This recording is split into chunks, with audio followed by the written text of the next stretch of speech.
नमस्ते साथी यात्रियों। आज के इस खास एक्सप्लेनर में हम बात करने वाले हैं भारत की शान वंदे भारत एक्सप्रेस की। देखिए, हाई स्पीड सफ़र जितना रोमांचक होता है उतना ही ज़रूरी है उसका सुरक्षित होना। आज हम सब मिलकर ये समझेंगे कि अगर अचानक कोई इमरजेंसी आ जाए तो इन हाईटेक ट्रेनों में हमें क्या करना चाहिए, बिना घबराए सही कदम कैसे उठाएं। तो चलिए सीधे काम की बात पर आते हैं। ठीक है, तो चलिए इसमें गहराई से उतरते हैं। आज के हमारे अहम मुद्दे क्या हैं, फटाफट देख लेते हैं। सबसे पहले बात करेंगे गायब अलार्म चेन की, फिर समझेंगे कि असली इमरजेंसी क्या होती है। उसके बाद टॉकबैक यूनिट का इस्तेमाल कैसे करना है, फिर इमरजेंसी ब्रेक कॉर्ड, और आखिर में सिस्टम से छेड़छाड़ करने पर क्या पेनल्टी लग सकती है। Section 1, the missing alarm chain, यानी गायब हुई अलार्म चेन। सालों से हमारी ट्रेनों में जो एक चीज हमेशा दिखती थी, वो अब इन आधुनिक ट्रेनों में आपको नजर नहीं आएगी। अब यहाँ एक बहुत ही दिलचस्प सवाल उठता है। अगर वो पुरानी लाल रंग की अलार्म चेन ट्रेन में है ही नहीं, तो भाई इमरजेंसी में ट्रेन को कैसे रोकेंगे? जरा सोचिए, अचानक कोई खतरा सामने है, हर कोई मदद के लिए उस लाल चेन को ढूंढ रहा है और वो वहां है ही नहीं। ये सोचकर ही थोड़ी घबराहट होती है ना? लेकिन सच मानिए, घबराने की बिल्कुल भी जरूरत नहीं है, क्योंकि रेलवे ने एक बहुत ही सॉलिड वजह से इसे हटाया है। होता क्या था कि पुरानी ट्रेनों में चेन खींचने से प्रेशर लीक होता था और ब्रेक लग जाते थे। लेकिन अक्सर कुछ शरारती तत्व बिना बात के इसे खींचकर ट्रेनें लेट कर देते थे। अब वंदे भारत की बात करें तो ये एक सेमी हाई स्पीड ट्रेन है, मतलब 130 से 160 किलोमीटर प्रति घंटे की तूफानी रफ्तार। अब सोचिए, इतनी तेज रफ्तार पर अगर कोई अचानक से चेन खींच दे तो कितना भयानक एक्सीडेंट हो सकता है। पूरी की पूरी ट्रेन पटरी से उतर सकती है। इसीलिए हम सबकी सेफ्टी को ध्यान में रखते हुए वो पुरानी तकनीक हटा दी गई है। सेक्शन 2, असली ट्रेन इमरजेंसी की पहचान करना। अब नई तकनीक तो आ गई, लेकिन इसका इस्तेमाल कब करना है, ये जानना सबसे ज्यादा जरूरी है। देखिए, कुछ ऐसी गंभीर स्थितियां होती हैं जहां तुरंत एक्शन लेना पड़ता है। मान लीजिए अचानक किसी सहयात्री की तबीयत बहुत ज्यादा बिगड़ जाए, कोई बेहोश हो जाए या फिर किसी को हार्ट अटैक आ जाए, तो ये एक 100% रियल इमरजेंसी है। या फिर भगवान न करे, ट्रेन में कहीं आग लग जाए या कोई बड़ी दुर्घटना हो जाए। बस इन्हीं बेहद गंभीर मेडिकल या सेफ्टी हालातों में हमें नए इमरजेंसी सिस्टम का इस्तेमाल करना चाहिए। हर छोटी मोटी दिक्कत के लिए पैनिक बटन दबाना सही नहीं है। सेक्शन 3, टॉकबैक यूनिट का इस्तेमाल। अब अगर कोई सच में गंभीर स्थिति आ ही जाए तो उसका सामना कैसे करना है, चलिए ये समझते हैं।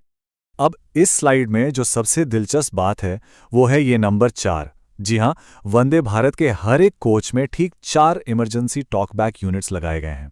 इसका सीधा सा मतलब यह है कि कोच में आप कहीं भी हों, मदद हमेशा चंद कदमों की दूरी पर होती है। किसी को भी मदद के लिए इधर उधर भागने की जरूरत नहीं पड़ेगी। लेकिन संकट के समय ये यूनिट मिलेगी कहाँ? जैसे ही हम ट्रेन में चढ़ें, अपने दिमाग में इसका एक नक्शा बना लेना बहुत स्मार्ट काम है। ये टॉकबैक यूनिट्स आपको मुख्य रूप से कोच के दरवाजों के पास या फिर सीटिंग एरिया की दीवार पर मिल जाएंगे।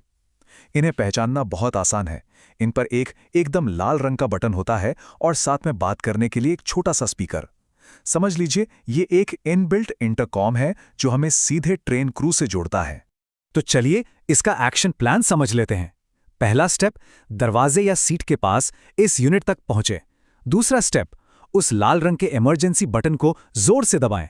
और तीसरा स्टेप, बटन दबाते ही सीधा संपर्क लोको पायलट और गार्ड से हो जाएगा। फिर स्पीकर के जरिए उन्हें पूरी बात बताई जा सकती है, जैसे कोच नंबर 3 में किसी को तुरंत डॉक्टर की जरूरत है।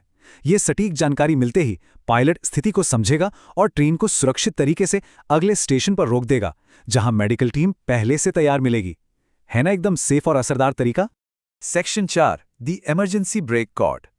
अब अगर हालात इतने खराब हों कि बात करने तक का भी समय ना हो, तब क्या करें? यहीं पर हमारा अगला विकल्प काम आता है। देखिए, कब कौन सा सिस्टम यूज करना है, इसमें बिल्कुल कंफ्यूजन नहीं होना चाहिए। टॉकबैक यूनिट का इस्तेमाल तब करें जब अगले स्टेशन पर मेडिकल हेल्प चाहिए और क्रू से बात करनी हो। लेकिन इमरजेंसी ब्रेक कॉर्ड, जो एग्जिट गेट्स के पास छिपा होता है, उसे सिर्फ और सिर्फ तब खींचना है जब जान पर साक्षात खतरा मंडरा रहा हो, जब 1 सेकंड भी बर्बाद करने का टाइम ना हो। इसे खींचते ही ट्रेन के ब्रेक तुरंत एक्टिवेट हो जाते हैं। इन दोनों के बीच का ये बुनियादी फर्क हम सभी यात्रियों को पता होना ही चाहिए। सेक्शन 5, सिस्टम के गलत इस्तेमाल पर जुर्माना। इन हाईटेक उपकरणों की सुरक्षा भी उतनी ही अहम है। और इसके लिए कुछ बहुत ही सख्त नियम हैं। ये बात बहुत ध्यान से सुनिएगा। मजे के लिए ट्रेन रोकने पर भारी जुर्माना और जेल दोनों हो सकते हैं।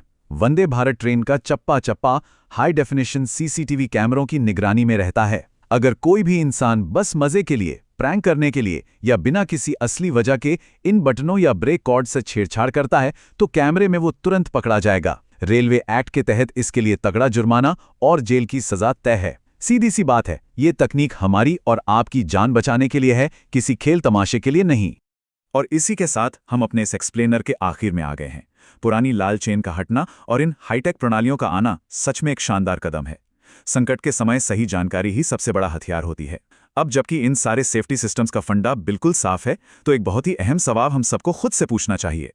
क्या हम सभी अपनी अगली हाई स्पीड यात्रा के दौरान एक जिम्मेदार और जागरूक नागरिक की तरह बर्ताव करने के लिए पूरी तरह तैयार हैं?